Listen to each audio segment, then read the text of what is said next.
مساء الخير. شقة 135 متر، واجهة بحري، في الدور الثالث، ثالث شارع من البحر بالظبط.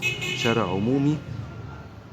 شارع عمومي ده اللي فيه مكتبة الأهرام، وفي المسجد الكبير هناك اهو قدامنا المسجد ومكتبة الأهرام، والشارع العمومي في مدينة 6 أكتوبر.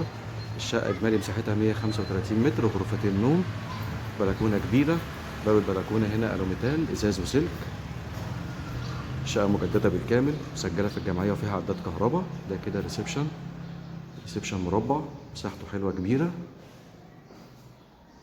وبعدين عندنا هنا المطبخ، مطبخ كبير واجهته من الطوب الحراري وفيه رخامة حلوة، ومطبخ مساحته جميلة، وفيه طقم مطبخ كامل كمان.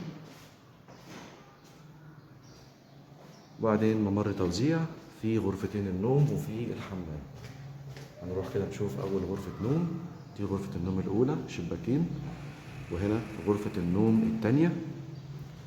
وبعدين حمام كبير برضه مساحته حلوة. الشقة كلها مساحتها جميلة قوي. شقة مناسبة للسكن الدايم، مناسبة للمصيف، مناسبة للاستثمار. مدينة 6 أكتوبر، العجمي، الكيلو 21.